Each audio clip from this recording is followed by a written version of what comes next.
Hello viewers, আশা করি সবাই ভালো আছেন। তো আজকে নিয়ে এসেছি একটি অসাধারণ হেভি ডিউটি ডিজেল জেনারেটর। যারা কম দামে ভালো মানের জেনারেটর খুঁজছেন তাদের জন্য এই ভিডিওটি। আজকে যে জেনারেটরটি দেখতে পাচ্ছেন এটা একটা 30 কিলোওয়াটের হেভি ডিউটি ডিজেল জেনারেটর। এখানে থাকছে 45 হর্স পাওয়ারের শক্তিশালী একটা ইঞ্জিন, যা যে কোনো বড় ধরনের কাজের জন্য যথেষ্ট সক্ষম।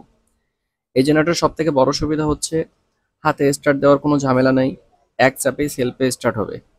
এর সঙ্গে থাকছে দুইটা 12 ভোল্টের শক্তিশালী ব্যাটারি, যা ইঞ্জিনকে দ্রুত স্টার্ট করবে। আর অল্টারনেটরটা সম্পূর্ণ 100% কপার, যার মানে আপনি পাবেন দীর্ঘস্থায়ী একটা পারফরমেন্স। এই জেনারেটরটা আপনি ব্যবহার করতে পারবেন বড় সাইজের ওয়ার্কশপ, গ্রাম বা শহরের ফ্যাক্টরিতে, কনস্ট্রাকশন সাইডের ভারী মেশিন চালাতে। আর এর একটা সব থেকে বড় সুবিধা হচ্ছে 8 থেকে 10 ঘন্টা একটানা নন স্টপই চালাতে পারবেন। এখন চলেন এটা স্টার্ট দিয়ে দেখা যাক।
ভিডিওটা যদি ভালো লাগে তাহলে অবশ্যই লাইক দিন, আপনার বন্ধুদের সাথে শেয়ার করুন।